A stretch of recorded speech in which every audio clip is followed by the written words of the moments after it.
Hello, everyone. You are listening to Truth Cat Radio at truthcatradio.com. The current time is 8:02 p.m. Eastern Standard Time. That's East Coast, USA. My name is Richard Kary, and you're listening to Beyond the Matrix. Well, we're going to be having one of our former guests returning tonight, Alex Newman. He is an educator who has quite an extensive background. He's going to talk to us about the Crimes of the Educators is a book that he co-wrote in the past, and he's just going to talk with us again today about the state of the educational system in general. He's an international journalist, educator, and consultant, and he's the president of Liberty Sentinel Media. As I said, he has been on before. If you want to check the archives, enjoy the previous interview with Alex. He's going to be joining us during the second hour of the show here. Actually, we do have I know another gentleman who wanted to call in. We were going to hear from during this first hour here. There's quite a bit going on out there in the media. We'd like to really take a breath and see what some of the different conflicting stances and stories have been every so often. I know a lot of people have felt a little betrayed. Well, a lot betrayed by Trump already. But, there are really a lot of factors to consider. I think the propaganda and seeing past it is one of the biggest issues.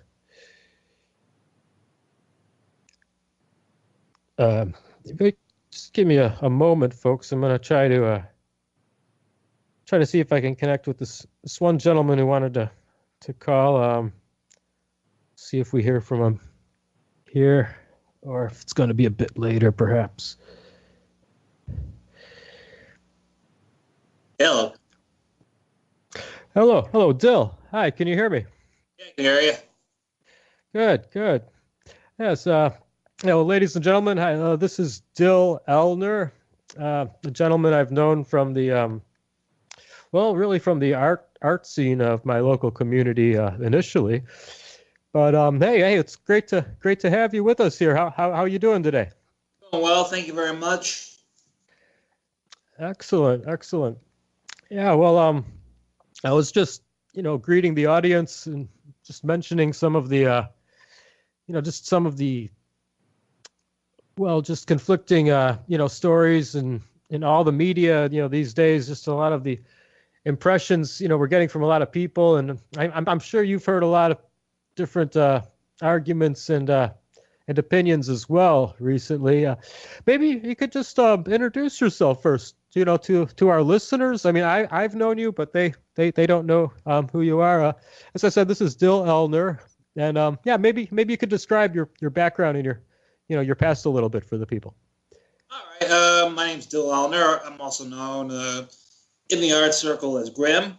I am a freelance photographer. I'm currently right now I'm being hired for a new job, for a new gig, and I'm still booking other gigs on the side. Also on the side, I'm also a welder by trade. And excellent. And you incorporate that into some of your artwork, or potentially have those services available, to merge those as well then? I believe so, yeah. My current portfolio is actually focused on industrial scenery and machines and architecture. So I want to get a few photos of the welding lab where I'm working in right now, as soon as I can get a free date. Especially when somebody's welding in there, I can get the glow of the arc in the background, or maybe someone when they're cutting with the oxyacetylene torch. I can see that in my portfolio. Yeah. That sounds great. And you do have a great eye for for photography. I've noticed. I was noticing a lot of your previous photographic work from your collections that you've had posted. Yeah, no, I do like a lot of your instincts, basically, as a photographer. It's very, very great work. So I could see your instincts as in the welding field being rather honed as well, probably. Yeah, right now I'm still working on getting my certificate, and then when I'm done with that, I'm going to go get my CWI, maybe join the American Welding Society, AWS, help get some more job leads in the future. Yeah, I noticed you have focused a lot on architecture too, and just parts of the city with a lot of your photography work. So yeah, I could see that lending to the welding career as well. You've also now done some artistic work in the field of animation, right? I know I've seen some pieces that you've worked on before. I took a few animation classes when I was in before I started school, and I had to learn how to use one animating and video software called Adobe After Effects, and I did some animation work through that, and I plan on doing more in the future when I've got some more time under my belt. Okay. Well, if any of you out there, might be looking for more artists to collaborate on any projects, related to Dill's fields here, definitely, either contact me at the station or something. We can definitely get you in touch. No, Dill. Yeah, I don't know what you really feel like as far as a mood for the talking points tonight, but I mean, I know you do keep up with some of the independent media as I do, and there's just so much going on out there right now. I'm wondering, have you had a chance lately to just to see what many of these sites have been saying about a lot of the events? Not recently, other than I saw Paul Joseph Watson's take on the French election as it's currently going right now, with Marine Le Pen, who's about 49% in favor of most of the youth votes in France. That's about all I know right now. And I've also tried to make heads or tails of the airstrike in Syria under Trump's order, and to make some sense of that. Yes. Yeah. Well. Yeah. It seems, as far as Marie Le Pen is concerned, she definitely has the support of the people. She seems to be against the whole push of globalism. I mean, a lot of people are starting to rethink, nationalism and the tyrannies that it can keep peoples from, basically, in this current era. And she definitely has that in her corner. But I know a lot of the, I don't know, some people like to call them the money junkies, but I know a lot of those in power, really want this globalist system to continue. They don't want any nations or identities that can resist and to have a local sense of identity. And so that's what we're seeing with the demonization of people like Marie Le Pen, the Brexit, Trump's, campaigning in the nationalist way he was campaigning, at least, and all that sort of thing. As far as Syria, I mean, it really seems, from a lot of analysts, opinions and just a lot of, common people on the street as well. I mean, it seems like the general consensus is that Trump has just totally done a 180-degree turn. I mean, he wanted to focus on, improving the country and, getting its economy going again, all that sort of thing. And he wanted to, stay out of all these wars. That was part of what he told us, he won the election and he's going against so many campaign promises here. I mean, this push in Syria, a lot of people think it's out of his hands. I mean, that there are certain things he might be able to change, regarding the economy, like the rules for banks, for example, like the ones that can invest in high risk and the ones that cannot. We have a lot of merging of that. And there's been a lot of talk of trying to put some of these safeguards back in place. And then, of course, his wall, a lot of people think just enforcing the rules of immigration would go a lot further than worrying about this actual physical wall. But, this wall of his, he might still get progress on that, something he campaigned on. But as far as international war and profit of the people who are invested in these wars, I really think that's just above the president's pay grade, basically. It's something that he can't change. It seems like, a lot of people have the opinion that, basically he was sat down, given the same kind of speech that Jesse Ventura mentions he received when he became governor, basically like, all right, we like the way things are running. You may have been elected to your position, but you're not really going to be able to change that much, and we can remove you one way or another if we have to. It's in the case of Trump, I could imagine them showing him, well, a lot of people have mentioned, he could have had confirmation of former presidents and, the just the real reasons for their demise, the Kennedy assassination. There's a lot of evidence that indicates that it was an inside job, because Kennedy was going against the deep state. So I don't know. In a lot of ways, I could see that Trump, to do such a quick change, it's just based on, there are some things you can maybe as one man as president change, and there are other things that are just, you just can't. Yeah, unfortunately, you really can't change without the whole government coming down and starting up again from scratch. I don't know. Have you heard some of these attitudes, or I don't know? What do you think about this point? It's first time here. Some of these views, but yeah, there's no way you can make a complete 360-degree turn to make an absolute change. But there are some small things you can change. As for the wall, I don't think he's going to go for another. He'll be elected for another term unless he gets some semblance of a wall erected. We can't border between U.S. and Mexico. It's a very large border. He might have to put together some kind of a wall, not exactly along the entire border. Might have to put a bit of a wall here. Maybe put like some sort of a sensor. I'm not sure exactly how they're going to do this, but yeah.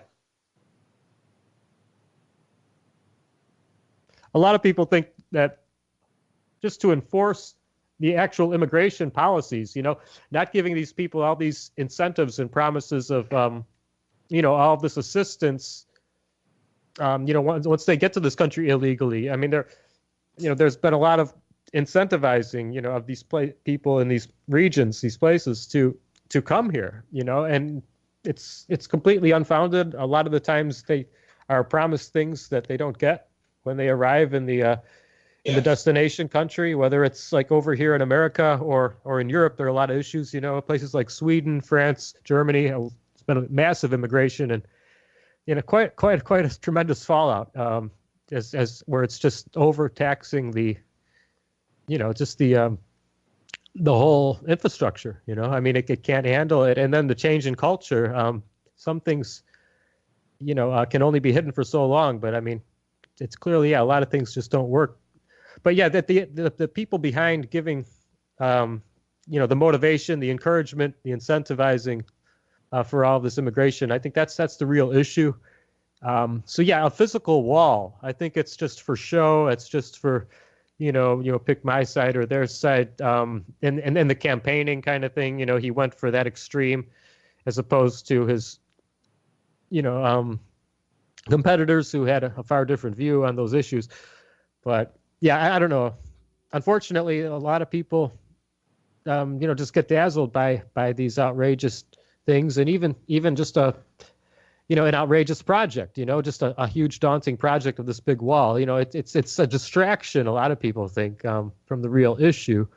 But I don't really know how much they're going to carry through with that. As I said, I think, working on the actual laws that are in place, enforcing those immigration laws. They're having sanctuary areas in like California and whatnot, where they won't enforce any of the immigration laws. They're encouraging people, hey, come there if you don't want to get deported, basically. And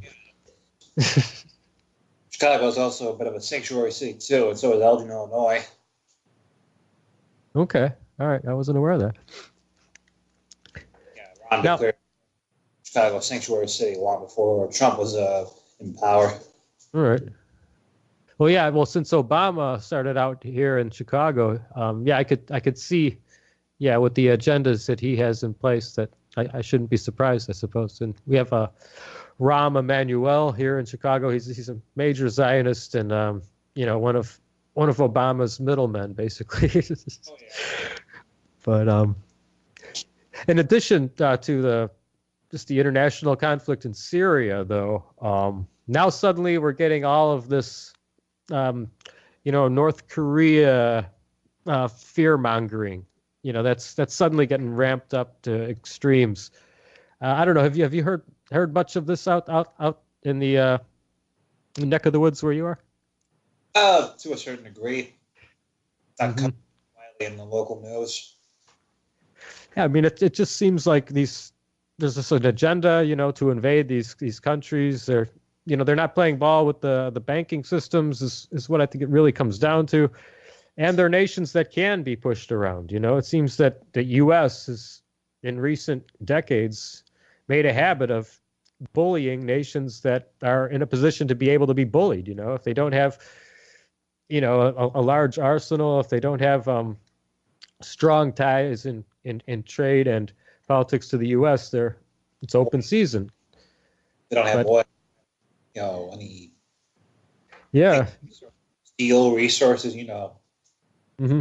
Yeah, stealing their resources definitely is one motive in a lot of cases, and well, it's I don't know. It just really seems like it's a claim that no one's going to be able to believe at this point when they try to make it sound like North Korea is going to attack us. Even though the Russian fear mongering, I don't really think many people are really believing. I mean. But I mean, I don't know. It could be different for different areas of the population. Different types of people. In different circles, it could vary. Now, I mean, in the past, you've at least at times kept up with just some of the different independent news sites just to be aware of what's being, said out there. I know you said you've kept up at times with InfoWars, which is, a lot of people keep up with that. It's very popular. They get huge ratings now. So you want to know what they're saying to people because they get higher ratings than the mainstream media at this point, Except, I mean, they inflate the numbers in a lot of the corporate media. But yeah, InfoWars has been getting much larger real numbers. And I know you've mentioned Breitbart is something you've kept up with at times as well. I know Breitbart has had, they had a little stint in the White House, right? Because, I mean, Trump had Steve Bannon appointed. I know he was just removed in recent weeks, but for a little while there, they actually, Breitbart itself had a foothold in the White House. So that, I don't know. What did you think of that whole move? Oh, man. Don't really know. I'd have to look into what happened there a little more. Right. There's now a lot of I mean, I don't know what made, if it was Trump himself or some of the other people around him, who just didn't want, because that guy was anti-war. Even he was. I mean, I know that Breitbart is very pro-Israel for being supposedly alt-right, very pro-Israel, which I kind of find a confliction of interest. Some people out there try to sell you that you can be pro-Israel and be alt-right, and that it makes sense or something, and that the Israelis, are good to their neighbors. At the same time, though, they'll try to sell you as an argument, which, no one who keeps up with anything could take seriously. But we'll have these, these sort of mergers, if you will.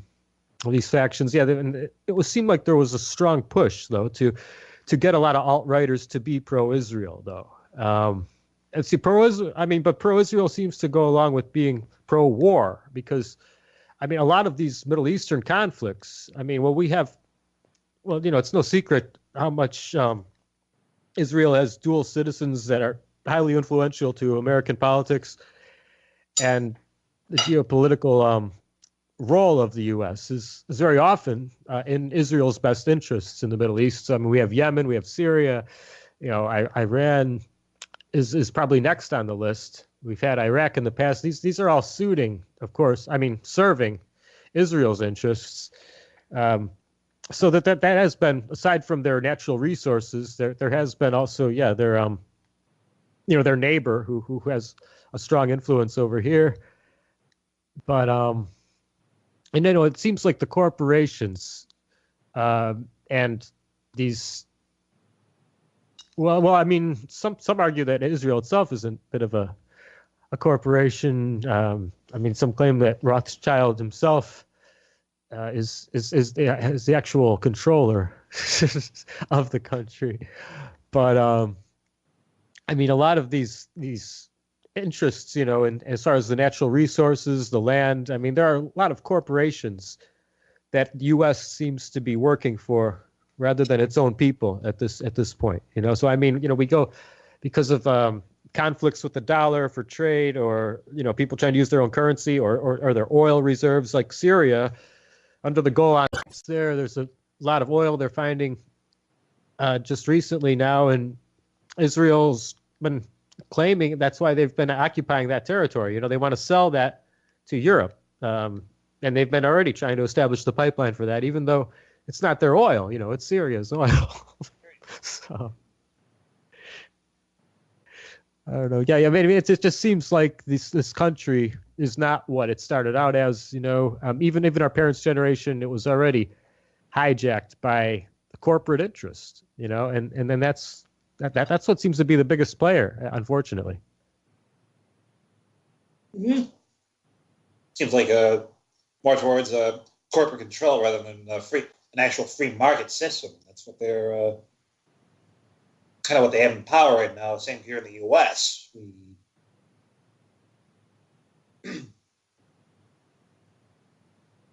Yeah, the kind of system that keeps the bankers happy, it keeps the corporations happy. I mean, we've had these like free trade agreements, and anyone who's looked into what they really consist of, it turns out that they are forcing people to go with certain companies. Internationally, it's trying to favor certain, big name companies to be forced upon all nations. There's nothing free about it. I mean, a lot of people have pointed out that, if you're going to have free trade, you don't need an agreement. I mean, the whole point that there's an agreement there that you have to commit to indicates there's something they're trying to push that's not free. That takes away your free will and your ability to choose, right? Right.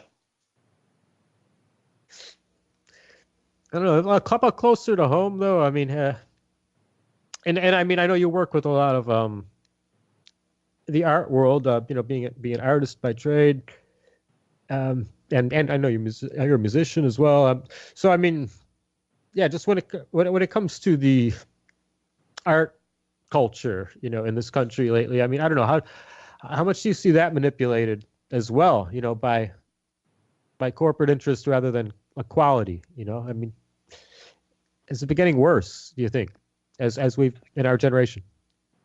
As far as I can see, some of the more higher funded art establishments and museums, they want to see some of the more crass, the more vulgar modern art. They want to see everything from a Jackson Pollock style vomit canvas to God knows what. Look, really lousy performance art from a lady, running around wearing a garbage bag for a dress and screaming about black on like violence to God knows what. There's also what else have I seen?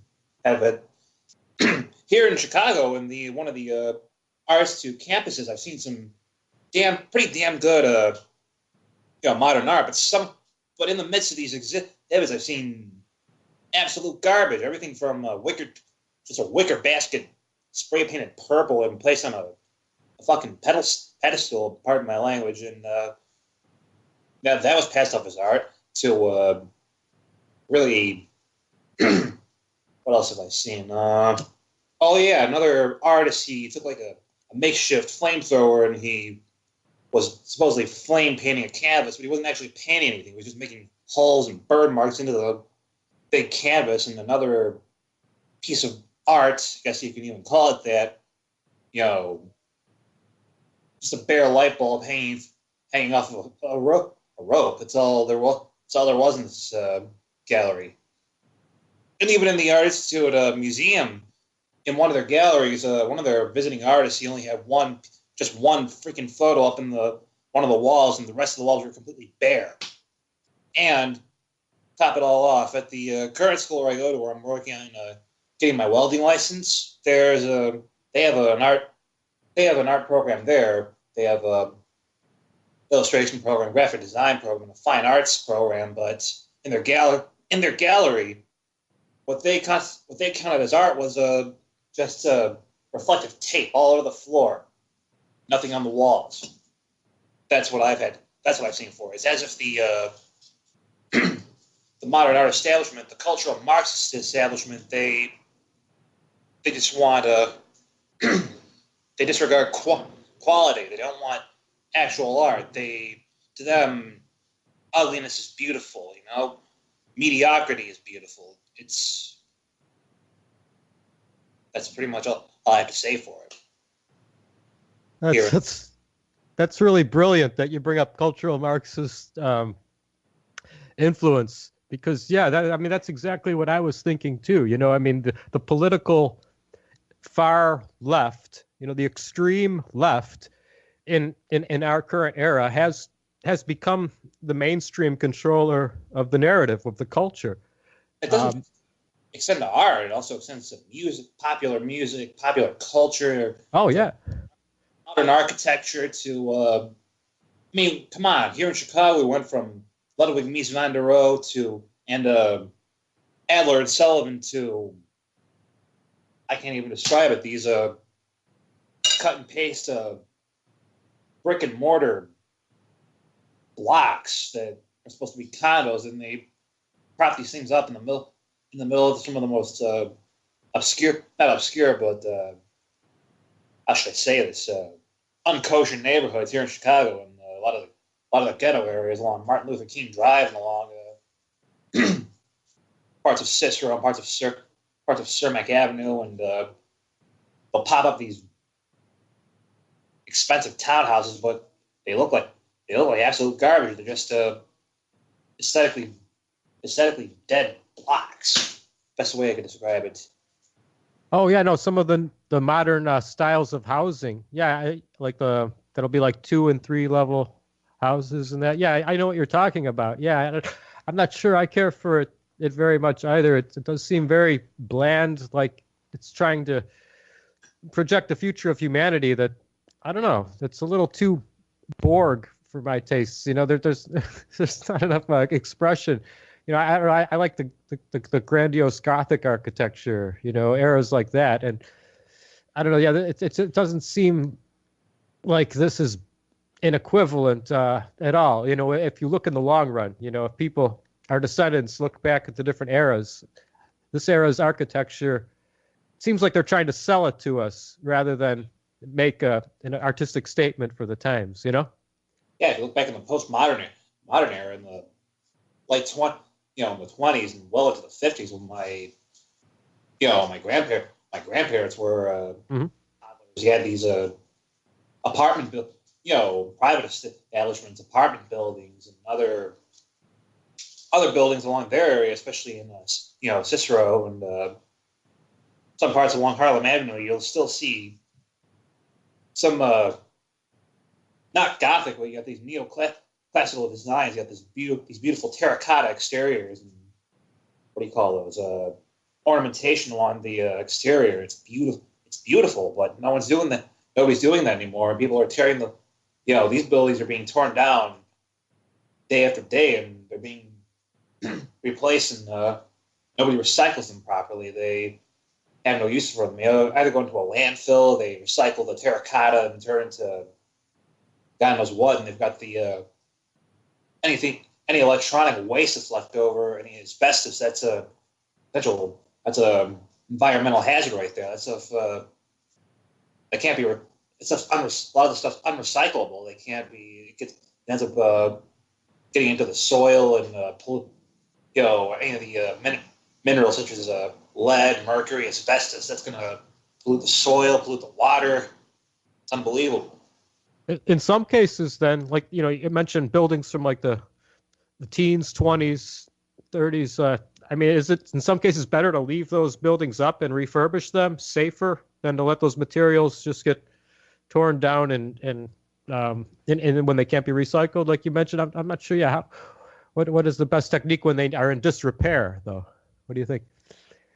I'm not even sure there. Can they? Mm-hmm. Some of them may as well just be demolished. Some of them may as well just be demolished, but it's the what's going to be left over of the exteriors too. I mean, one of my favorite artists, Richard Kary, he went around to these demolition sites collecting bits and pieces of architecture. He collected the terracotta. He collected the stained glass. Actually, a lot of the stuff that he collected is on display in various museums throughout the Midwest, including Art Institute of Chicago. But as for resource and rebuilding, I don't really have much else to say. It's all I got right there in that regards. Right. But there definitely is an agenda. I mean, getting back to what you were referring to about the cultural Marxism in the art world, there definitely is an agenda. It seems like I would compare it to a lot of the affirmative action in the job world, and a lot of the politically correct attitudes surrounding, like, the Common Core education that's being pressed. It seems like there's more an agenda to make everyone perceived in a uniform manner. That seems like that's the goal. When you have this so-called modern art you're talking about, that's just garbage. It seems like it's trying to have everyone perceived on the same level. Look, everyone can create amazing art, no matter who they are, where they come from, what their perception is, what their IQ is, anything. It's all, we're all equally brilliant and creative snowflakes. This is the cultural Marxist left agenda, right? Yeah, they want to undo quality art. They take someone like myself who studied art for before he went to college. He studied it for like 2 years in high school, took drawing classes and learned how to draw from a figure and learned how to everything from color theory to figure drawing to even learning how to use CAD design and graphic design. It kind of takes away from the quality. It takes away from actual work, I definitely can agree and relate there. I mean, I as a musician had spent a lot of years, and a lot of hard work studying and refining my abilities in different genres, and the way I'll see a lot of people, and of different styles of music too, not all the same type, but a lot of people will, come up and be glorified when what they do is just so mundane, mediocre, and doesn't take much time at all to get to the level to be able to do, and not much creativity. It seems like it's just the money that's behind promoting it, and maybe more importantly, a political agenda that says, hey, this is what we want people to like, because these are the attitudes that we're promoting right now in the culture, and I mean, so in this era, with all this immigration, we really any kind of merit-based society is a threat. If you're able to analyze things based on what their real worth is, you're a danger to them, because they want everyone to be seen as equal no matter what, because that enables their control system a bit better, right? I mean, they're empowering everyone to kind of blend everyone else into the background, so to speak. I don't know. I have trouble describing the subtleties of it, but I think you can, at least as an artist, you can understand where I'm going with this, right? Absolutely. Maybe how would you try to explain it more, where I'm trying to go for the listeners there? Well, I see it's like they're trying to create a more bland and picture of equality where all artists are equal or all musicians are equal. They just want everything will sound the same, everything will look the same. They want basically what Pink Floyd, basically as Pink Floyd described it, just a brick in the wall.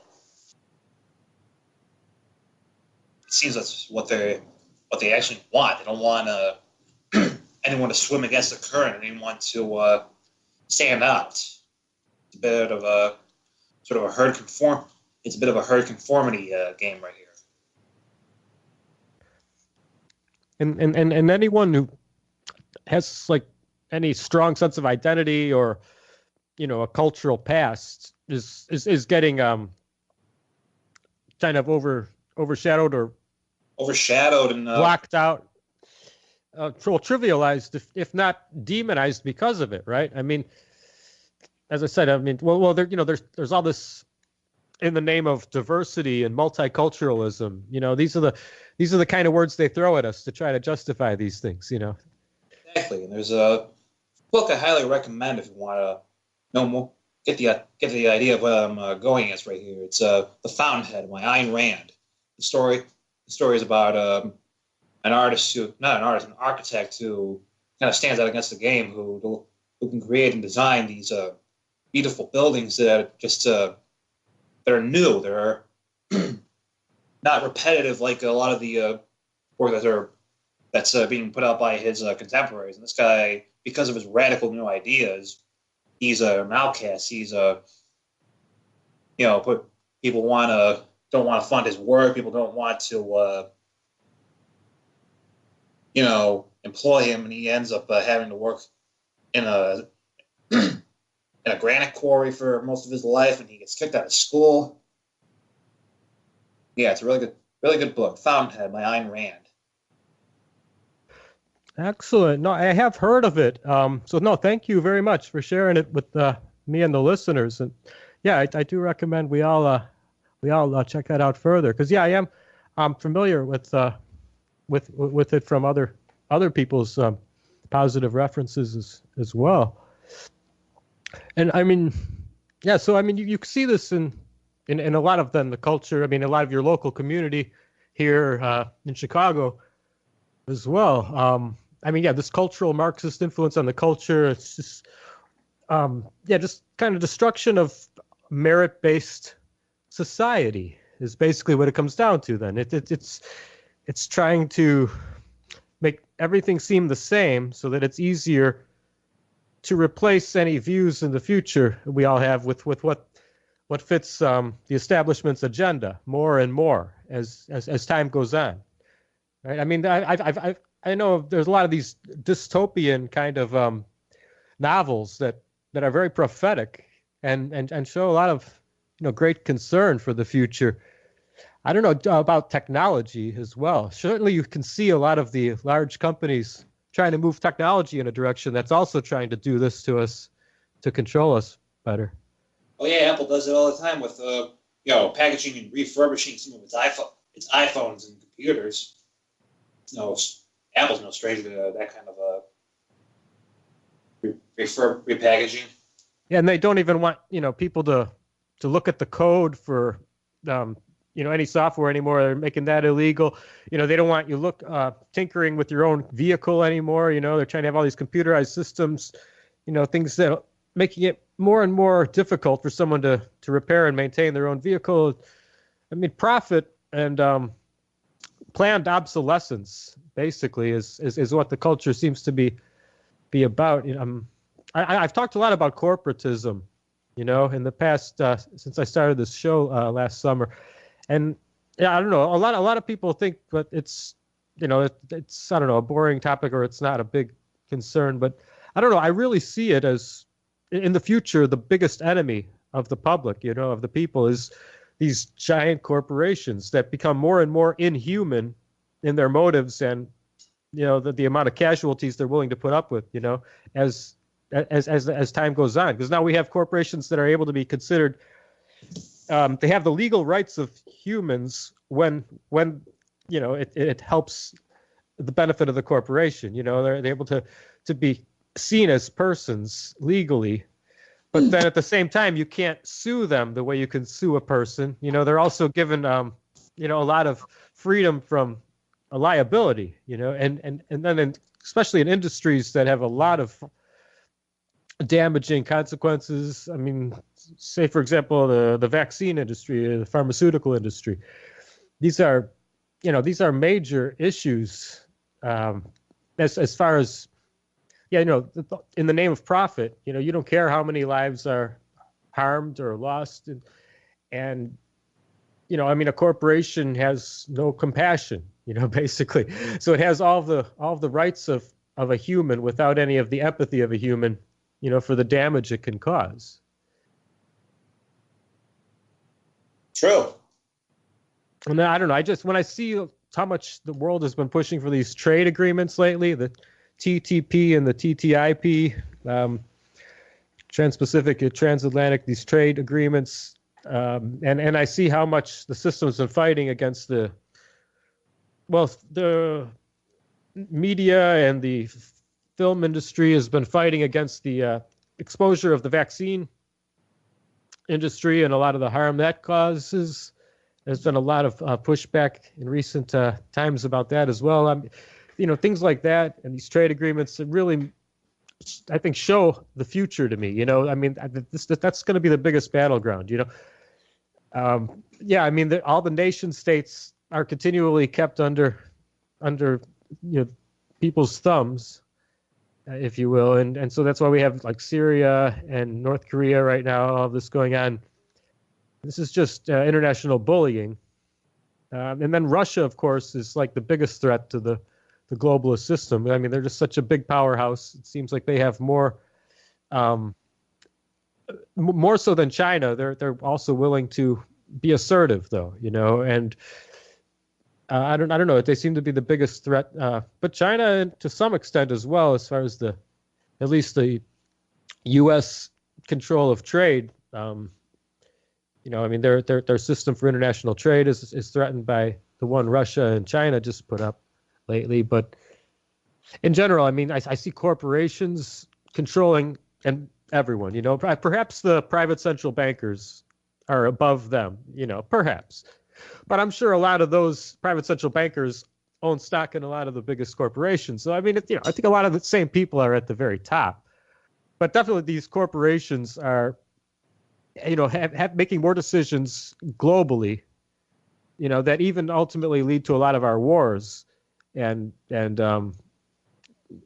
are so often wars of conquest for the money men, basically.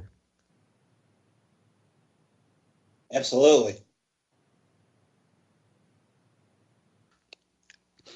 I know a lot of people, from what I've been hearing feedback lately, who follow the InfoWars Prison Planet of Alex Jones, have actually been disappointed, since Trump's taken office in Alex Jones, because on a lot of topics, he's been very challenging in the past, but it seems that ever since Trump has taken a liking to him and invited him in the White House and that, it seems like there are a lot of complaints from his fans that he's being too pro-Trump. It's like he's like, oh, okay, I'm in the president's good graces, and president I can stand behind, so don't want to mess this up, kind of thing. But a lot of listeners, viewers of InfoWars and Alex Jones have actually been complaining that he's not trying to be at least a bit impartial anymore regarding this Trump era, basically. And I don't know. I think that everyone has their role, and it's not a good time period to want to fight with each other. At least in the independent media, we're all doing a service. There are some topics or people that some will stand behind that others won't. But we don't want to focus too much energy on our differences if we're all at least being more honest with the people than the corporate media. So I don't really want to focus on saying negative things. I'm just bringing it up because I know it's one of the the stations that you've kept up with. And I don't know how have you noticed much of what Alex has been saying about Trump in recent weeks, or not really? Tuning InfoWars much lately. Right.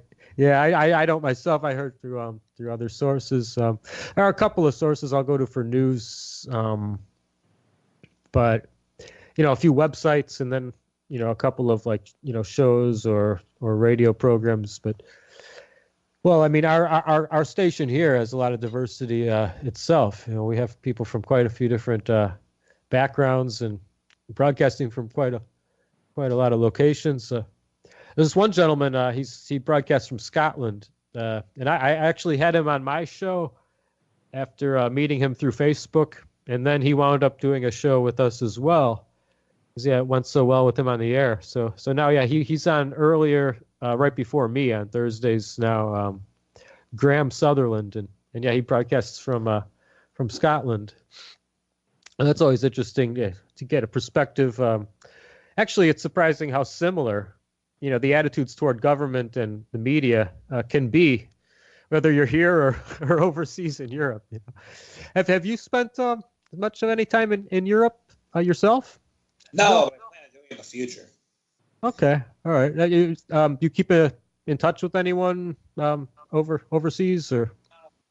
No, I don't have any friends or relatives in Europe at the moment. I know people who've been there though. A lot of my had a couple of teachers who've been to places I have wanted to visit in Europe, and a lot of my European relatives and ancestors are either dead or in a retirement home center somewhere, not even in Europe or even in the U.S. Probably even about all I know. Mm-hmm.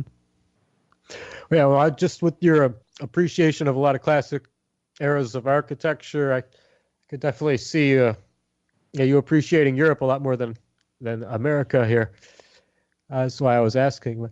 I actually hear though that a lot of a lot of historic cities are really getting trashed by these immigrants. Like people who are familiar with Paris are saying that currently, they don't even recognize the place when they've come there recently, how much graffiti and trash and damage that has been done really by these hostile immigrant populations that have been compacted and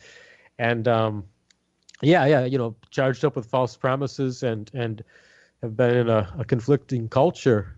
I don't know if you've heard many of these reports, but yeah, I remember specifically Paris was mentioned as one of the cities. And a lot of these historic towns, are having a lot of potential architecture and monuments that could really get damaged by this. So I don't know how much it'll take before the European people will push back a bit more toward this globalism and EU indentured servitude and immigration. That it seems like it's trying to destroy Europe, basically. Yeah, a lot of these immigrants, they're not exactly what the establishment wants you to believe. Not all of them are, families or or children trying to get over from Syria or from Saudi Arabia or from wherever else they may come from. A lot of them are men ranging from 17 to well into their 20s, and they're not even actual refugees. They're just people trying to get the benefits of living in a welfare state. They want to reap the benefits that they can't. The benefits of them they can't get in their own home state, not even in Saudi Arabia or UAE. And it's just more than just graffiti and trash. They do tend to demolish pro-European establishments too, especially churches and schools. And there's a recent report where a group of migrants burnt down their own refugee migrant center because there wasn't any Nutella in the fridge. It's as if these migrants, so-called migrants, they don't respond to reason. Give them a pink slip or a red slip and say you got to get out pretty soon. They only respond to force. That's the only way you're going to get anything across with them. Anything across the establishment as well. And you don't just go mopping around the problem is monumental as this. You can't just go mopping around small affected areas. You got to stop this problem at its source. Really, the only solution there is.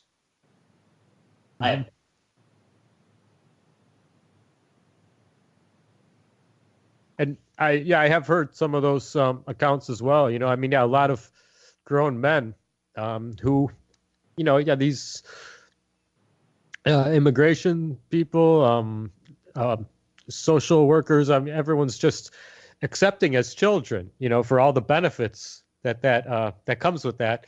And they're obviously grown men. You know, I mean, I noticed yeah, there were a lot of even some of these rapes that have been going on, you know, in a lot of these cities from these immigrants. Yeah, I mean, they wouldn't have even been in the environment they were in to where this would have happened, you know, if they hadn't been claimed as a child.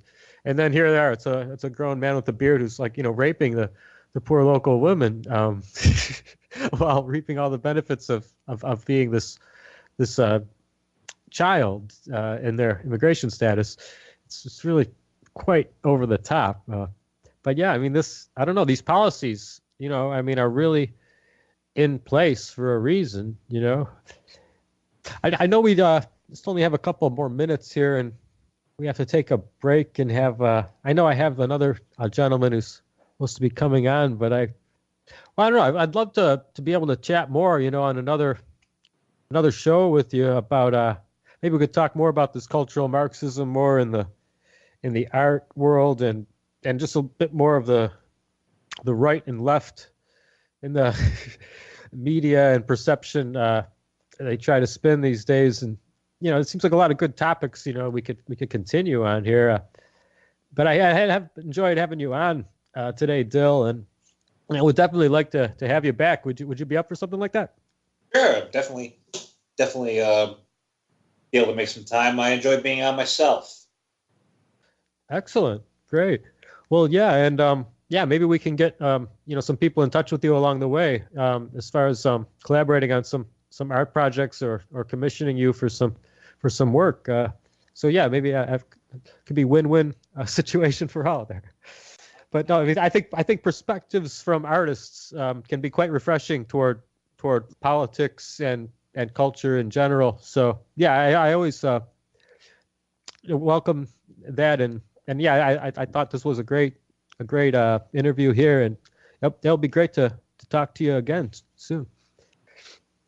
Same here.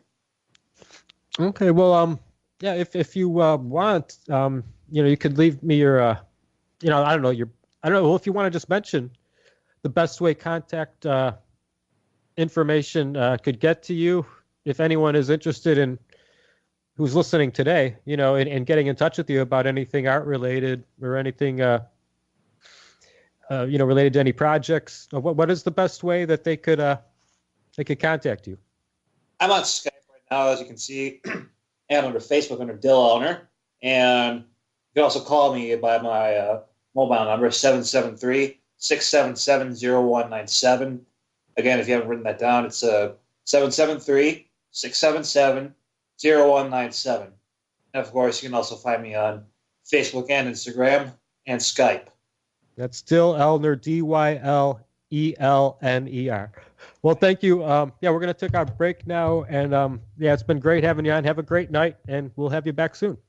Thank you very much. Thank you, Dill. All right, everyone. Well, we're going to have a little break here. Stick around for hour number 2 coming up. All right, this is Truth Cat Radio, www.truthcatradio.com. Thank you for listening. In about an hour after Richard's show, we're going to have Stephen D. Kelly's show, and I'll be raising hell. We have another show that's going to debut at midnight. That's East Coast time. Stay tuned for that. I won't tell you anything. You're going to have to listen in and see what you think.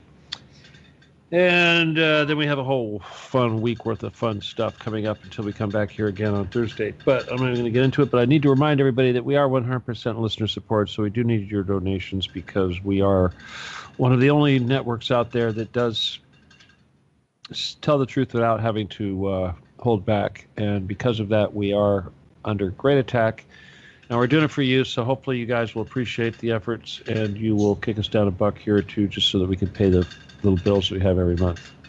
And you can do that by using our PayPal, which is our main method of finance right now. And the PayPal address that you send it to is StephenKelly714@gmail.com. That's STEVEN KELLEY714 and that information is available on our truthcatradio.com main page, and it's under a button that says support us. All right, there's also an address there if you want to send us gold bullion or something of this nature. You want to keep it off the record. That's always a good way to do it. Now, there's a chat room that we'd like you to register screen name in so that you can join us if you have not done that yet.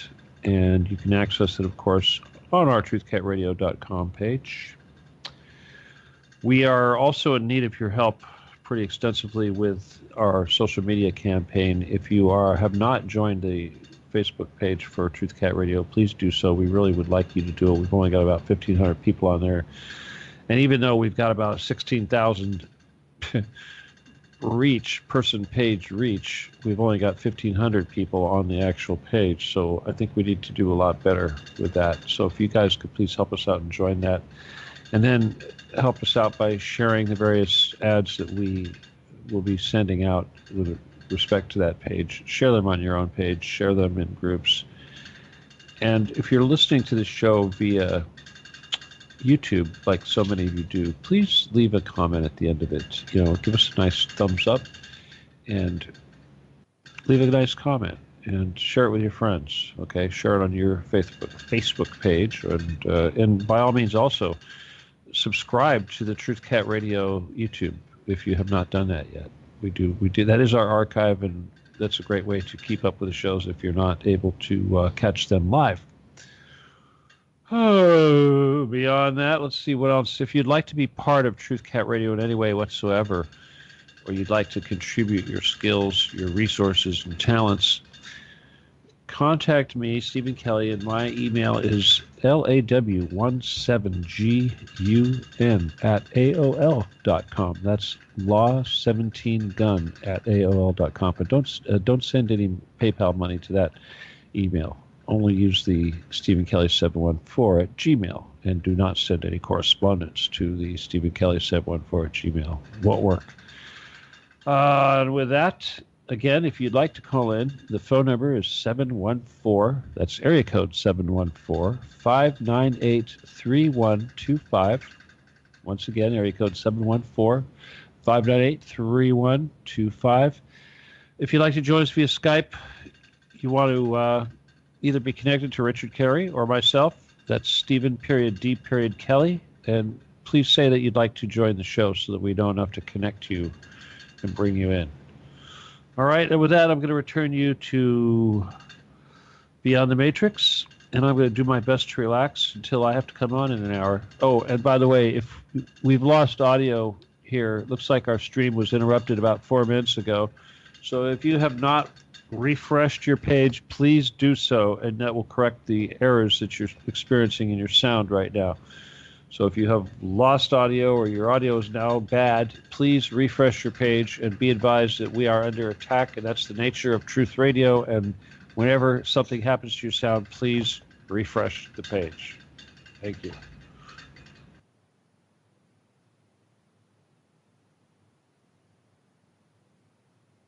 Hello, everyone, and welcome back. And this is once again Beyond the Matrix with Richard Kary. And at Truth Cat Radio here, as Stephen said, we are completely listener supported. So yeah, please do help out and try to support us. We do have a option on our support page of using PayPal. A lot of people like the convenience and general hassle-free, secure method PayPal offers.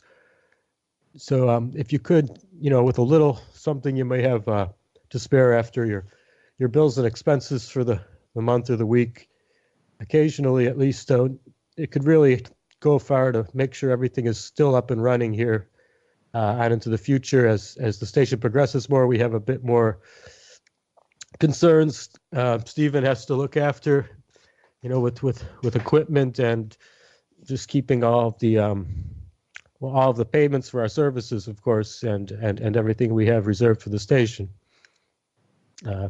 We do have a lot of great hosts. We're always working on adding more shows currently. If you are interested in being part of us in any way, please do contact Stephen, or you can contact myself as well, or any of us here at the station. If there are some talents you think you might have to offer, or some things you might want to talk about and get out there. If you think it's a topic that we might want to share with some of the listeners on one of these shows, definitely contact us about those possibilities. As far as the rest of tonight's show, I do have another gentleman. Once again, as far as the first hour, that was Dill Elner that we heard from. And we're going to be having a gentleman who's been on the show in the past, Alex Newman. He was going to be joining us in a few minutes here for hour number 2. I really did enjoy the first hour's discussion. I'll see where Alex wants to take it, because it seems like some of the same topics can overlap, regarding the political agendas in our culture currently, and the educational system and college campuses are a large focus in the future.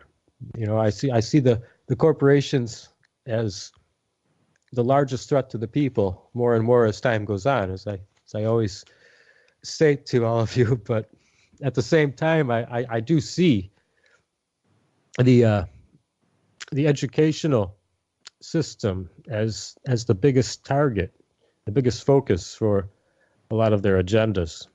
I mean, a lot of these plans are long-term enough, and the people who are behind these agendas, are patient enough, really, to see things beyond a goal beyond their lifetime, even, and so most certainly goals that can extend beyond our lifetimes. And so passing with each generation to have more and more control of the thoughts and perceptions of that, next up and coming generation, more influence over them by the state and by these corporate entities than the parents themselves. That's really the big battle, to maintain the local communities, the nuclear families, and first and foremost, educating each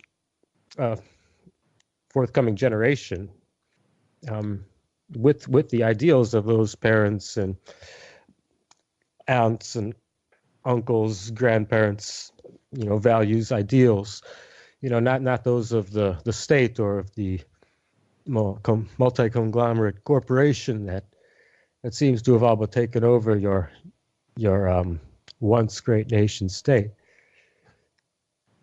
So, these college campuses, these, even, the grade school level, though, everywhere is a very fertile ground for these political agendas these days.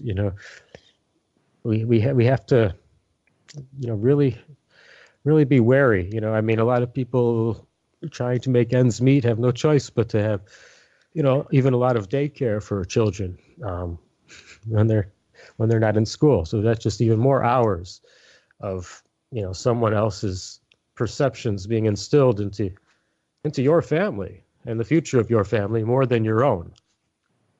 So you have to realize that a lot of these end results are generations in the making, and we have to respond accordingly in how we deal with such threats to society and the people as a whole. I'm just going to be checking with Alex here to see if yeah, why don't you just go ahead and call him, do what you got to do, focus on that for a second, since it's hard to do that and talk at the same time. Yeah. Yeah, I know you've been trying to relax before your show. Yeah, sorry for the extra. I can't relax as knowing there's somebody supposed to be coming in any minute now that's not coming in, and you're sitting here floundering, trying to cook them up. So you need to focus on that. Oh well, I didn't feel like I was floundering though, Stephen. I think I'm not saying you're floundering. Points. I'd rather not have to think about waiting for him. So can you send him a phone call or something and tell him, see if he's available? Well, yeah, I just messaged him on Skype. Okay. He's coming in on the phone number. He's calling in. Huh? I see. I should just try to connect him on Skype and say, "What the hell, guy?" Since we're already connected, right? Oh, here, yeah. He's going to be calling in 2 minutes. He says so. Yeah, right on time then. 2 minutes. Okay. Oh, all right. I see. He was going to call in at 10 after. I see. Okay. Yeah. Got it. All right.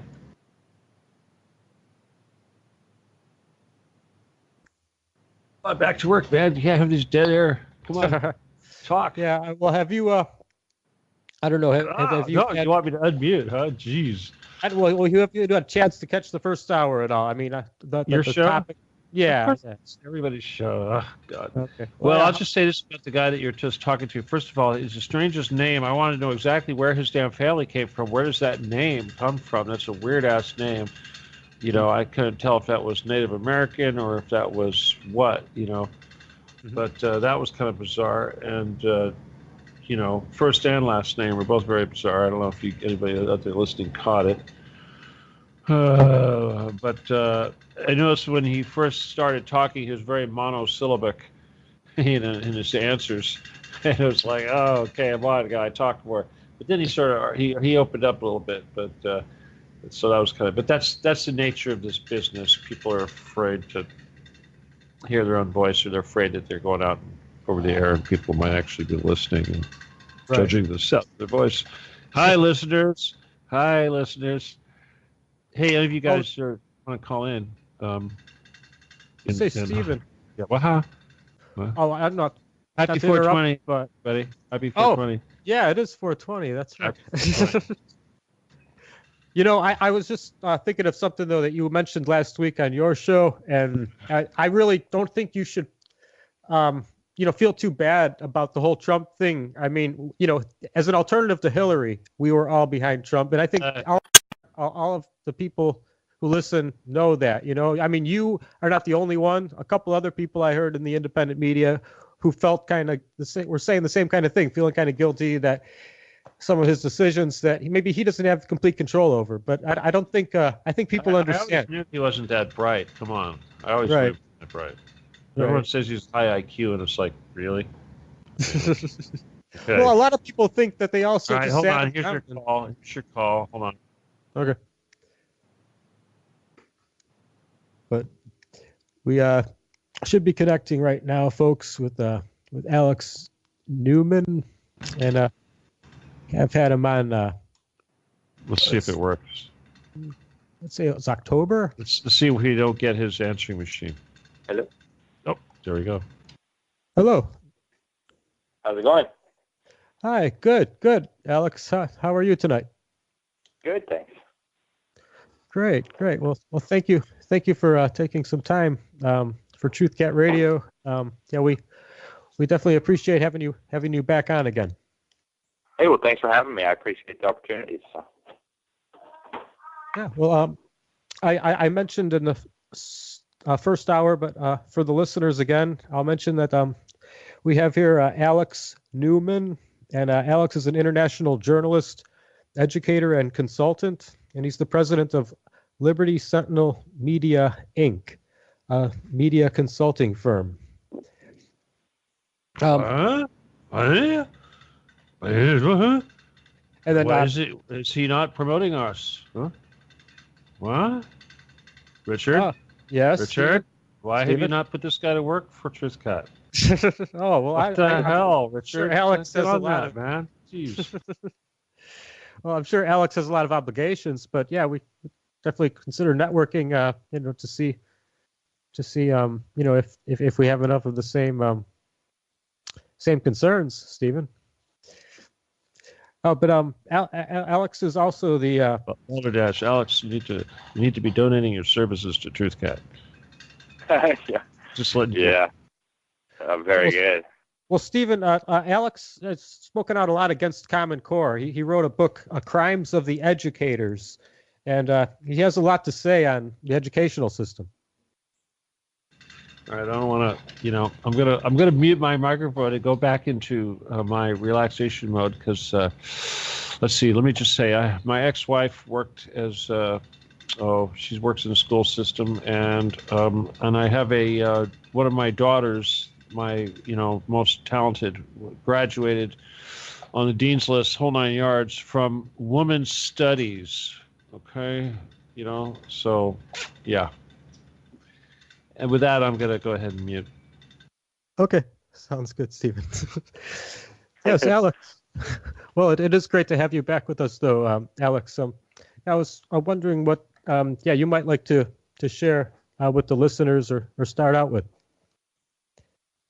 Well, no, hey, thanks for having me. And I have written a lot about Common Core and education and so-called education. I don't think what the government is providing in government schools should properly be characterized as education.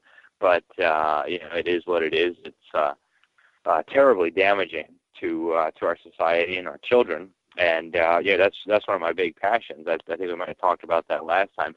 It's just it's such an important issue. I think it transcends almost all the rest, because if we lose on the education front, if they successfully brainwash a significant enough portion of the population, all the rest of the fights are for nothing. Well, we're going to fight to preserve our freedom when the next generation and the one after that are completely brainwashed into statism and tyranny and globalism.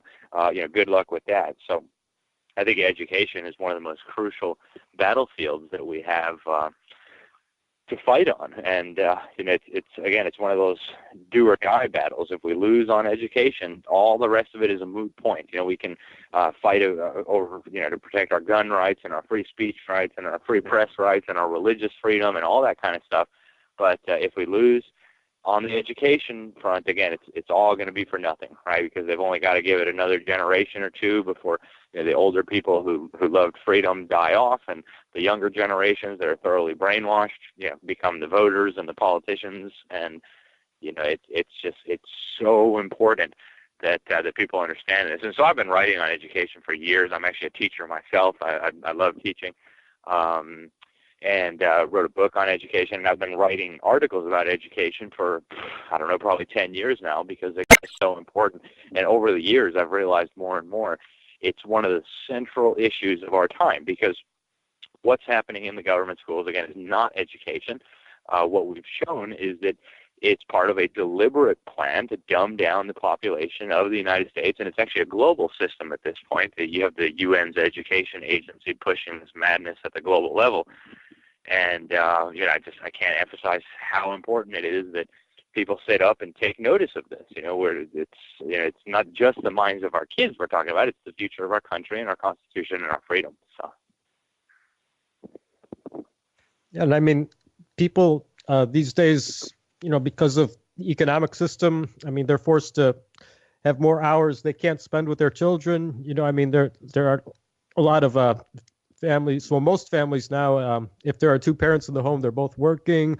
There's a lot of, daycare because of parents' jobs, in addition to the school environment. And yeah, it's like, the parents' values are not really getting transferred. They're getting transferred less and less. As time goes on here, and it seems like the system's purposely pushing for more of that too, though, right? Oh, absolutely. And, you mentioned the two parents having to work. I think that's a deliberate part of the system. Having lived many years in Sweden, they actually acknowledged there that the tax code was written in such a way so that it's necessary. You literally cannot have a mother or a wife stay home, because the tax code is, again, written in such a way that it makes it deliberately impossible. They're very proud of that, right? The feminist thing, they're all about choice until they're not. And then, you can't have mothers staying home and taking care of their children and educating their children. That needs to be prohibited. So we'll use the tax code. And I think we have the same thing in America. How can it be that in the 50s and the 60s, an average American household could very easily live off of one income and live very comfortably, live in a normal-sized house with all the appliances you need and all the food and vacations and all that. And now we have two parents working, and we can't even make ends meet. How can it be that this has happened? Well, the simple answer is that the economic system is a giant scam. It's been designed to do this. They're wasting as much of the American people's labor as they think is necessary just to keep everyone perpetually on the treadmill, right? If they see that people are finally getting ahead, well, they'll just spend more money on bombs, start another war, pass another 80,000 pages of regulations to make everybody have to hire accountants and lawyers. It's just a never-ending thing. And, of course, I think you guys understand pretty well how the monetary system works, where they're printing currency out of thin air and loaning it into the economy as debt in this kind of vicious cycle. So, I think it all kind of comes together here in that they want the mothers out of the home because that puts the children in the hands of the government for being educated, quote-unquote educated. And, it's a vicious cycle, and it keeps getting worse and worse, and one generation is dumber than the next. And you can actually show this objectively, that we're getting dumber and dumber and dumber than the past generations. And, everybody's too busy either, watching TV or working their butts off to actually sit up and say, whoa, we got to stop this. So, it is this big mix of factors that go into this, but I think we absolutely need to resist that. And there are ways that people can do it. It certainly takes hard work. It certainly takes sacrifice, but, everybody can find a way somehow to avoid the system. I know single moms who homeschool their kids, and, it's hard work and takes sacrifice and takes help from friends and family and the community and the church, but it can be done. And if we want our children to be okay and if we want our country to survive, it actually has to be done. And as you say, I mean, no matter what other issues we try to tackle, if we don't, look out for the education of the next generation, well, then all is going to be lost, no matter what. If we don't preserve things through our children, basically. Exactly, and we see the effects of this already. We see that.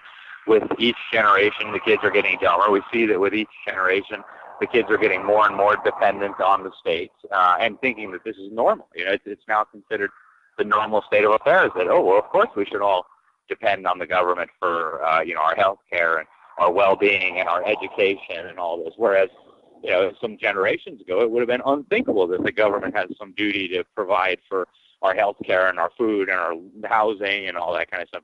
It would be crazy.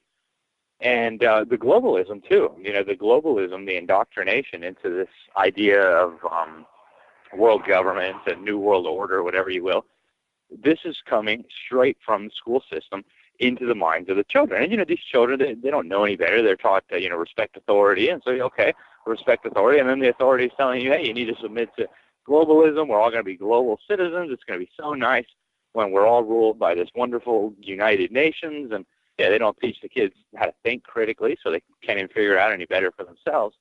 And, it's a very dangerous situation that we're in, unfortunately. And, we're probably not going to be slaves to a global government tomorrow, but if we don't sit up and do something, it's certainly on the way. And the children are getting used to, not having privacy, just the kind of attitude on the campuses too of the colleges. It's starting to get really extreme. I've noticed. I don't think some people are aware though when we talk about the Common Core version of the different subjects, just how many different areas will subjects get affected. You have mathematics, history, science, literature, grammar, art, social science. I know one big example I was surprised by is how they're trying to change the Constitution and Bill of Rights in the way they teach it to the children, right? Like the gun rights, for example. they're trying to change it. Well, if you're part of an organized militia by the state, then you can have, they're rephrasing and rewording. That is literally how they teach the Second Amendment in a lot of textbooks today. If you read the textbook, it says the Second Amendment protects the right of the state to have a military. Like, wait a minute, what? In my Constitution, it says the Second Amendment, the government shall not infringe on the right of the people to keep and bear arms, and it also says that this right is necessary for the security of a free state. So, by implication, anybody who argues against this right is arguing against the security of a free state, and that is exactly what the education system is doing. They're subverting our Constitution, they're subverting our system of government with a very deliberate objective in mind, and you're absolutely right. Why not just give the kids the language of the Second Amendment? I mean, if they had learned how to read properly in kindergarten and first grade, they would be able to understand what it says. So, and that's just one tiny symptom. You're right. This Common Core has infected, basically every subject. Unfortunately, people think it's just English and math. No way, far from it. It's in history now. They even have the science standards. They call it the next generation science standards. It's from the same organizations and cabal that put out this Common Core, and it really is dangerous. But I tell people this too. Common Core is not the beginning of this problem. Common Core is more like the culmination of generations of this dumbing down process. And so, Common Core is just the final formal nationalization of education, really on the road toward the globalization of education. And you can prove this conclusively. We have all the documents from Bill Gates, who financed Common Core to the tune of $2 billion. We have all the documents from UNESCO, that's pushing national Common Core type standards in every country. They have their own World Core curriculum that they want in every school in the world. And, this is all very easy to prove. We don't have to speculate. We don't have to theorize. It's certainly not a conspiracy theory because it's out in the open and it's not a theory. So by definition, it's not a conspiracy theory. It's not even a conspiracy fact because, again, a conspiracy requires secrecy. So what we have here is an organized effort to hijack the education of all the children all over the world. And, again, they say this, and they also say that the specific agenda includes changing the attitudes and the beliefs and the views and even the spirituality of the children. So, who trusted these guys with the spirituality of our children? That's absolutely insane. And if you look at the makeup of the United Nations, you have Kim Jong-un, the maniac in North Korea. You have Robert Mugabe, the genocidal Marxist lunatic in Zimbabwe. Who elected these guys, Chief, to decide what kind of spirituality my children should have?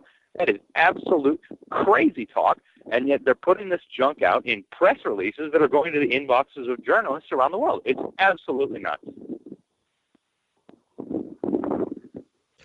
And I just think of how much danger when we talk about how even the laws, the Constitution, Bill of Rights are changed, the history, like different events in the origin of the independence of this nation, for example, and what we fought England about and why getting distorted as well, because we don't want to see any parallels to the current system. Same as with the banking system. Of course, have to rewrite that again and again. But well, I mean, I when you mention sciences, I'm also thinking of how much the corporations, I'm sure, are a focus of concern.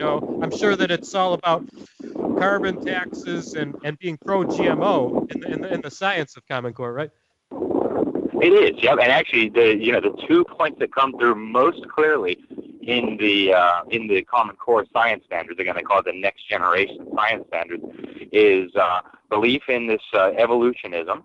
And I don't know what you guys think about evolution, but in my opinion, it's a demonstrably false theory. I think the evidence that purports to support it, much of it has been proven to be an actual fraud. I mean, some of the stuff that's in the textbooks today was rejected as fraudulent by the universities where it came from more than 100 years ago, and yet they continue to push this as evidence. And part of the reason is because of the worldview that it creates, right? If you look at the people who founded the government school system, people like John Dewey, he was the architect and one of the signers and one of the drafters of the first Humanist Manifesto. Now, the First Humanist Manifesto says, its very first plank, actually, is that we believe the universe is eternally self-existing and is not created. And, the very first words of the Bible, in the beginning, God created the heavens and the earth. So these two views are fundamentally incompatible, but they know they have to come up with some sort of alternative explanation. Well, if God didn't create us, what created us? Well, you evolved from a rock, basically, right? It rained on the rocks for millions of years, and the rocks turned into soup, and the soup came alive, and the alive soup turned into amoebas, and that turned into fish, and that turned into monkeys, and voila, there you are, billions of years later. And of course, in my view, that's absolute nonsense. But it's a critical part of the so-called science education that the kids are getting, because it develops this worldview in the children. So they think of themselves as, slightly higher forms of, evolved slime. So you're not made in the image of a creator who loves you. You're just a piece of slime. Your life has no more value than that of your goldfish or your pet cat. You're just a living biological mechanism with really no significance. Nothing has any significance. And so that leads much more easily into this kind of global system that they want to push. The other huge component of the science standards is, of course, the climate charade. And, what a hoax that is. I've been following these people around for probably a decade at all these, UN climate summits and sustainable development summits and all this. And my goodness, it's, a massive fraud, this idea that the gas that we exhale, carbon dioxide, is some kind of pollution that needs to be regulated and taxed.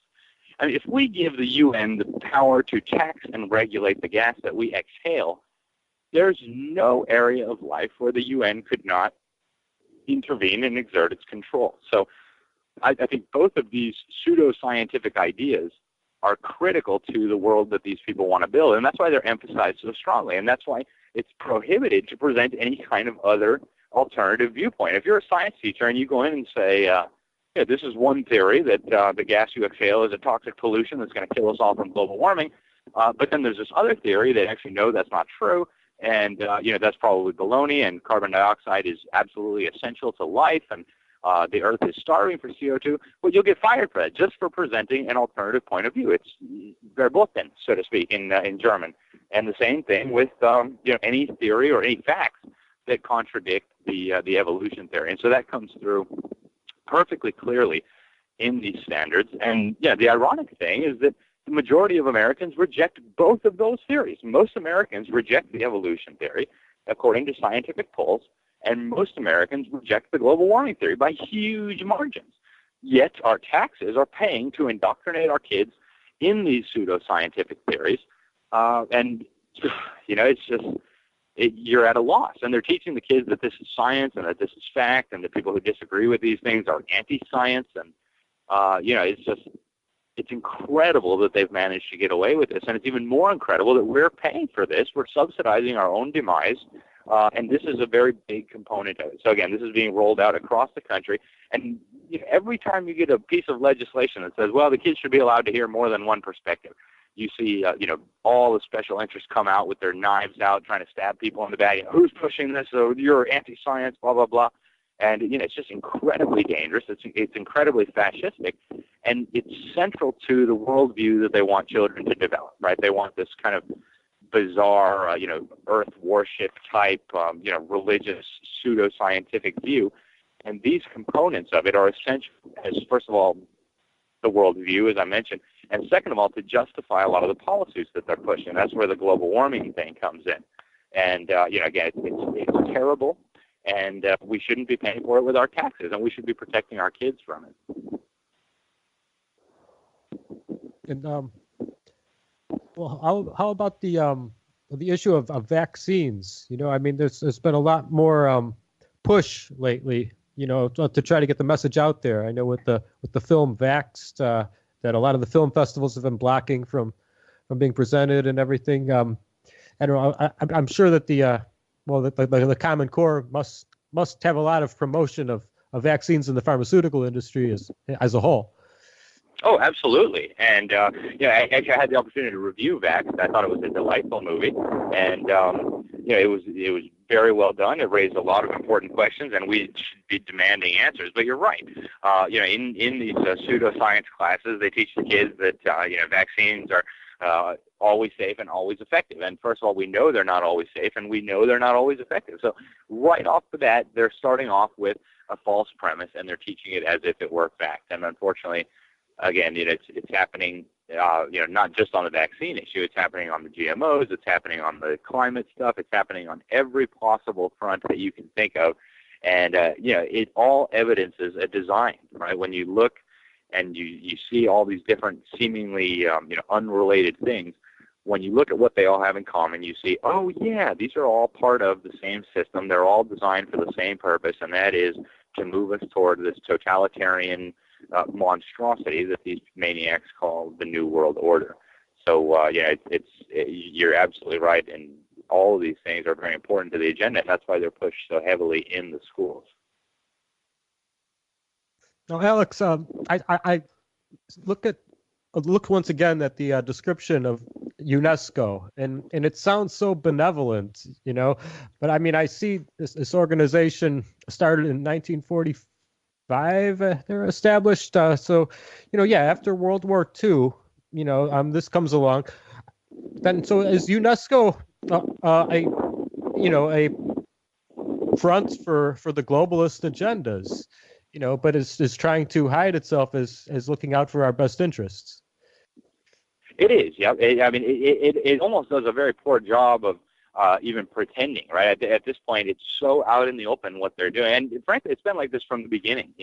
One of my good colleagues, good friends, William Jasper, who's the senior editor at the New American, he gathered up a bunch of UNESCO literature dating back to the 40s, from 1948, 1949, and they were remarkably honest back then. They said the purpose was to build in the minds of men the foundations for creating a world political federation, a world government.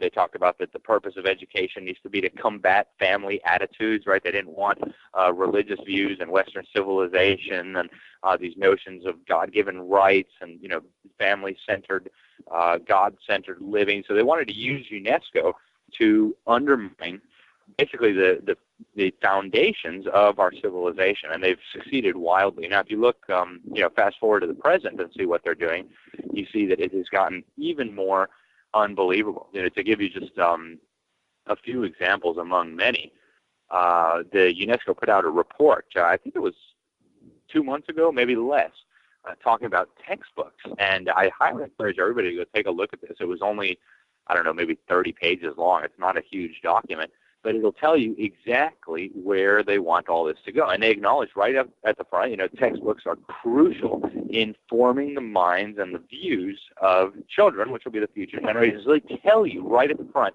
why they're so concerned about what's in the textbook. And then they go through the whole litany of agenda items that they want to promote. So world citizenship. They say all the textbooks all over the world need to promote world citizenship, and they tell you what this means. They say that you need to brainwash the children. They don't use the term brainwash, but they say you need to inculcate in the children this notion that they belong to international organizations and institutions rather than just their own country. So right off the bat, they're telling you that they're brainwashing your children to be little globalists. They talk about sexual diversity, right? The textbooks need to push sexual diversity. So they need to start teaching kids, kindergarten and below about, things that I won't even talk about. They have the right to choose if they want to be boys or girls or boy-girls or, I think they have, 68 different genders now. And, you push this on a 2-year-old, a 3-year-old, a 4-year-old, a 5-year-old kid, and it has real effects, right? If you look in Sweden, for example, the number of children claiming to be, quote-unquote, transgender is doubling every year. Why? Well, because they're promoting it in their textbooks, and they're promoting it on the government-run television. So it's a very dangerous agenda. And you can go through the whole litany of items that they're promoting. They have, world citizenship, sustainability, the global warming hoax. They actually complain about a textbook in California that's used because it points out the fact that there are some scientists who disagree with the man-made global warming theory. They say that's unacceptable. You can't have the children having doubts about the man-made global warming theory. Well, why not, right? So this is completely anti-scientific. But again, this document is just one among many that tells you where all of this is going. And I have tons of these documents. I'd be happy to share them with anyone who wants them. They put out one, the Global Education Action Plan. They put this out out of South Korea last year. And they talk about, the schools need to all start teaching the same stuff. They need to give all the kids in the whole world, they say, the knowledge and the tools and the skills to become good, green, global citizens. And they talk about shaping the spirituality and the values and the attitudes and the beliefs of your children. So again, they're doing this out in the open. And when you think through the implications of this, allowing the UN, which I call the Dictators Club, and really the forces behind the UN, totalitarians, psychopaths, globalists, and the general unsavory establishment, you realize that we're not just playing with fire here. These people are playing with nuclear bombs on top of the minds of our children. So yeah, it's an enormous threat. They don't even really bother to hide it anymore because they know the media's in the tank, and they think at this point that they're invincible. But fortunately, in the United States and most countries in the world, there are still options for avoiding this. But even those are being closed. Right? The UN Human Rights Council, totally dominated by dictatorships. The head choppers in Saudi Arabia have a seat. The mass murdering dictatorship in China has a seat. Right? The government that's murdered more people than any other on the planet in human history, of course, gets a seat on the Human Rights Council. The communist dictatorship in Cuba. And so they came out with this document saying that governments must regulate and control private schools because all the private schools have to promote the UN agenda of global citizenship and quote-unquote human rights. And by human rights, they mean the opposite of what Americans understand as human rights. Right? In Alex, America, we have... Alex, I'm sorry, your sound is a little bad in the background. I don't know if maybe you're a little too close to the mic going into it, or if it's background. Oh, okay. It might be because I'm down at the beach and there's a little bit of a breeze, but let me walk away from the beach and maybe that'll improve a little bit. Is that any better? All right. Yeah. I think that might be a little better. But I'm sorry. Continue, please. So where was I? Well, I mean, just how UNESCO. I'm surprised at how much it's actually, pushing so many of these. So even like for example, the gender issue you mentioned, because I did hear about from a lot of interviews covering the situation in Sweden, like a lot of these issues in the schools influencing the children, confusing gender identity basically to a strong extent, and then it wasn't too long before it started popping up more in America. I started hearing more stories within a year or two. I'd say if it was about 3 years ago, I was hearing all these accounts from Sweden. Within the last year or so, more in America. It seems like in more countries, they're starting to roll these out more. It's just that Sweden had been used a lot more heavily as a testing ground, maybe, for a lot of... That's so funny that you use that word, because that's the exact same word I use. And again, I've lived many, many years in Sweden. I've been close to Sweden for a long time, and I've spent huge amounts of time there.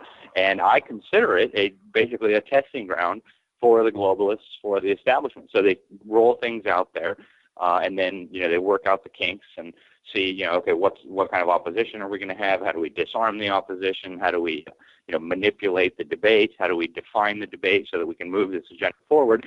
And once they've perfected it in Sweden, then it moves on to the United States, to the rest of Western Europe, to Canada, to Australia, to New Zealand. And so I think a testing ground is actually the perfect term to describe it. And if you want to see where all this is going, you can take a look at Sweden, and you figure, okay, they're maybe 10, 20, maybe 30 years ahead of the rest of the world in some of these things, but it's coming. It's coming. And so, just to give some examples, the homosexual marriage thing, for example, they tried that out in Sweden about 10 years before they actually got it in the United States. So they figured out, okay, well, how are we going to make this work? What excuses are we going to give? What sells best to the public? What arguments don't work? What kind of opposition are we going to get? And then they push it there. Once they have it perfected, then they move it out to the United States and some of the bigger places where they're working. So, it's a sad thing. It's a terrible thing to see, but it is happening. And, as far as UNESCO, they've made their agenda perfectly clear, and I think I mentioned before they have what they call the World Core Curriculum. And I encourage everybody to go take a look at this. What is the World Core Curriculum? Well, it was developed by this Undersecretary General of the United Nations, Robert Mueller, and he in public, right, he openly said that these standards are dedicated to a woman called Alice Bailey. So, for people who don't know who Alice Bailey is, do a quick Google search, or don't use Google because it's a terrible search engine and it's being used for censorship and spying. But pick a good search engine, and DuckDuckGo.com is a good one. And look up Alice Bailey. She was the founder of the Lucifer Publishing Company. She would write these books. Actually, she didn't technically write them. She said she would let these, she called them ascended masters, take over her body, and then they would write the books for her. So she has books like, Education in the New Age and all this kind of stuff. And, to a Christian who reads their Bible, that's instantly obvious what we're talking about here. We're dealing with a woman who is inviting demonic spirits into her to write these crazy books. And, why would you dedicate the World Core curriculum to a person who founded the Lucifer Publishing Company, a person who invites demonic spirits to write books to her? What kind of lunatic would dedicate education standards to a person like that? And when, this rabbit hole goes really, really deep, but I encourage people to, make the journey, figure it out on your own. Don't believe me. You don't know who I am, but go read it for yourself. And when you see the agenda of these people, you realize, wow, we absolutely must fight back against this. Wow. And yeah, when I see the description, UNESCO responsible for promoting peace, social justice, human rights, and international security. So social justice, they feel that they have the obligation to shape for the community. Well, they do. And, even the things that they say that sound nice, like I'll take human rights as an example. How could you be opposed to human rights? Isn't human rights a wonderful thing? Well, pause, and what are they talking about when they say human rights? Well, open up your copy of the Universal Declaration of Human Rights. Go down to Article 29 and read it. What does it say? None of these rights and privileges may be used contrary to the purposes and principles of the United Nations, right? So what does that mean? It would be like the First Amendment saying, Congress shall pass no law abridging the freedom of speech unless, of course, Congress doesn't like your speech or just wants to regulate or ban your speech, in which case it's totally fine to do that. So it's an absolutely asinine concept. It's completely contrary to everything America was founded on. If you go back to our founding documents, the founders of this country wrote in the Declaration of Independence that it is a self-evident truth. So it's not even up for debate. It's just so plainly obvious that if you deny it, you're just being ridiculous. They said it's self-evidently true that our Creator, God, endowed us with certain unalienable rights, and that among these are life, liberty, and property, and the pursuit of happiness. And they also said that we institute governments to protect these rights. So they said the purpose of government is to protect the rights that God gave us. Now you go to the UN's human rights, and you have a radically different vision. What they're talking about, first of all, there's no God, right? You can read the UN Universal Declaration of Human Rights all day, sideways, upside down, any way you like. You're not going to find any reference to God. So where do your rights come from, your quote-unquote human rights under the UN Declaration? Well, they come from the UN Declaration. They come from the government. And they come from international treaties and from the Dictators Club. So how secure are your rights if they come from the Dictators Club rather than from a source beyond that, right? What if they're not inherent to you? And that's what we're dealing with the UN. So it's basically the opposite concept. And then just to make it explicit and just to make it perfectly clear, they say it in plain English, right? These rights can be limited by law if it's justified by public order or morality or any other thing. So basically, they tell you you have no rights. The government gives you certain privileges. The government giveth, the government can take away. If you use these rights contrary to the purposes and principles of the UN, you're in violation of this. And so that's how they can, with a straight face, say human rights law requires us to ban guns, or human rights law requires us to ban speech. And they do this. And so people wonder, how can that be? Well, now you know, right? The UN means the exact opposite of what Americans have always understood as rights.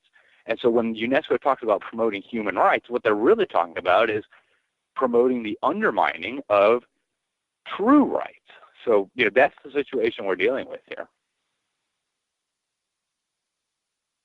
And the United Nations is, basically, focused on just taking away anything inherent to human rights. It sounds like it rings parallel to what I am hearing, reported that they are teaching the children in the schools with the Common Core, is that, these are all privileges of the state. Your right to exist and breathe oxygen and drink water is all a privilege to the state. Exactly. I mean, they've totally destroyed or they're trying to destroy the concept of rights in the minds of children. So they'll tell them stuff like, you have a right to government health care and government education. Sorry, but you obviously don't know what the word right means, right? I mean, if you're talking about right, you're talking about you have the right to freely choose to do or not do something. So if you have the right to free speech, you have the right to say anything you like or not say anything you like.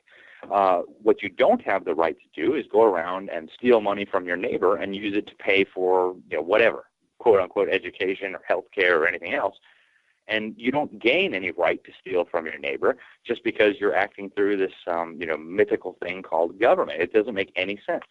But while they eliminate the understanding of real rights, as the founders of America understood, as Western civilization has understood since before the Magna Carta, they're substituting it with this, I don't even want to call it a bastardized form of rights, because it's not rights. We're dealing with a completely alien thing here.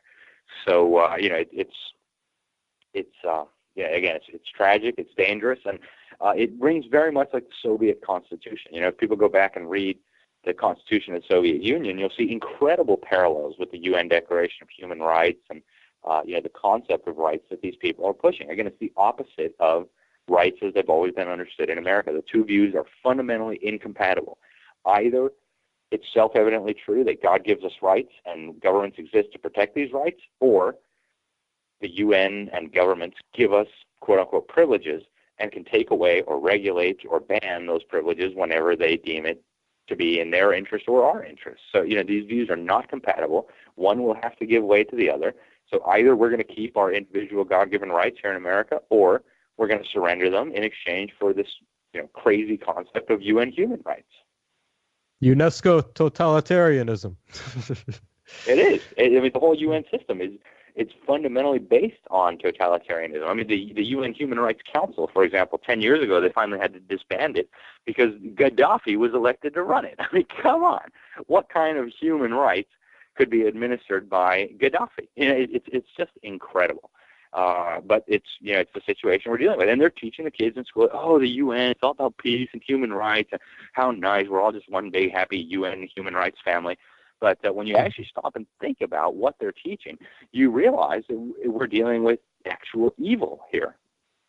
Yeah, psychopaths. And I mean, so all of the agendas we see on the college campuses that are so, well, they seem like they're, all engineered by the far left, the extreme far political left. And I mean, is UNESCO probably most likely responsible for most of these agendas we see on the campuses as well? UNESCO is I think best understood, and the UN more broadly is best understood as a tool of this establishment, the very same establishment that's fomenting the lunacy that we see on college campuses today. And so, this all comes from the same source ultimately. The craziness put out by UNESCO, the craziness that we see on our college campuses, and it ties into the craziness that we see all over the world, right? I mean, people see these things as independent, as not related, whereas they're fundamentally, again, all coming from the same source, which is this cabal, if you will, with this insane drive to build a global government and a global system. And so the riots and the lunacy that we see on college campuses is a symptom of that, and UNESCO is a tool of this same cabal to try to bring about exactly that type of symptom. So, the UNESCO is very similar in a way to the U.S. Department of Education, right? It is a tool of these people to promote their agenda, and they work together. Actually, the previous Education Secretary, Arne Duncan, who served 7 of 8 years under Obama, he said UNESCO is his global partner in this, they call it cradle-to-career education reform agenda. And, he openly bragged about how education is a weapon. He was actually quoting from a communist terrorist. He said education is a weapon to change the world. And he wasn't kidding. Education is a weapon to change the world in the view of these totalitarians. And he talked about how they're going to infuse the sustainability agenda into every aspect of the curriculum, and they're going to prepare green global citizens for their future green global jobs. And it's just amazing how out in the open it is at this point, and how the media just ignores it. But it is what it is. We're dealing with a very serious threat here. So. Yeah, well, I also see these double standards emerging more and more, especially places like the college campuses, regarding a justified war on white people that we also are seeing. I mean, there's a lot of these double standards now in a lot of the especially the campus atmospheres, like tolerating this what seems to be reverse racism. I don't know how Sweden has dealt with it. I know they impose a lot of guilt on the native Swedes, and I know that relates a lot to the immigration agendas. But so yeah, I mean, it seems like I don't know, this whole globalist UN agenda. Would you say it ties in with this this war on whites as well as a way of disarming our freedoms? Well, I think there's really two big factors at work here. I think the first one is the globalists and the establishment and, ultimately the diabolical forces behind all of this. They're obsessed with creating division and chaos. And, if humanity were to ever, wake up from this stupor and realize that, the enemy is not black people or Jews or Catholics or poor people or rich people or men or, whichever enemy of the week, you choose which one they're demonizing at that particular time, then, we might figure out what the real problem is, which is we're dealing with a bunch of maniacs who want global totalitarianism who are constantly fomenting division, right? So you're supposed to hate rich people, you're supposed to hate white people, you're supposed to hate black people, you're supposed to hate Jews, you're supposed to hate, anybody except the real source of this problem. Right? And so I think that's one of the reasons why we see this constant racial agitation in the media. You got to hate this kind of people. There's this kind of people who's keeping you down. When really, it's no such thing. And I think the other element of this, the mass immigration tsunami that we're seeing right now, I think really, again, we're just going straight back to the same source. What is the objective? Global totalitarianism, global government. What's one of the big obstacles to this objective? Well, the fact that we have nation states, right? In Sweden, Swedish people live. In Germany, German people live. In France, French people live. In Congo, Congolese people live. Right? In China, Chinese people live. So as long as you have this concept of nationhood and people groups, you have this problem of just jumping directly to a world system. So first, they start with the regional organizations, right? So now we'll have, rather than French and Swedish and German and Portuguese and Spanish, we'll have a European Union, right, under the supranational government. And isn't that nice? And we'll have free movement of people. So Portuguese people can just freely go to Sweden, and Sweden people can freely go to any place they want within this bloc. Then the next phase is, of course, the global version of this. So, okay, well, let's import millions and millions of third world Muslims from Africa and from the Middle East into Europe. And so what eventually I think the goal is, and I think they've been pretty clear about this, if you look at the comments of Peter Sutherland, for example, the Goldman Sachs, Bilderberg lunatic who served as the UN migration czar, he actually told us, I have the press release in my inbox. He said, what we need to do here is get rid of this concept of nationhood and borders and national sovereignty. He called it a shibboleth that we need to get over. And we need to just realize that we're all one human family. So once you come to a point where... We're going to have to cut you off there because we're going to have to end the show. But thank you very much. Hey, thanks for having me. Yeah, I'm sorry. It was a good. We'll talk to you soon. It was a good place to wrap up, though. It was a good point you were making. Well, but yeah, we would love to have. Let me kind of help you out here, Richard. But yeah, we're going to have you back, but we got to go right now. So thank you very much. All right, Richard. I'm sorry, but yeah, if you could go ahead and do your station ID and say goodnight to everybody, that'd be great. All right. Well, thank you, everyone. We'll talk to you again next week. Stick around for the Stephen D. Kelly Show. Till then, transcend the construct. Regards.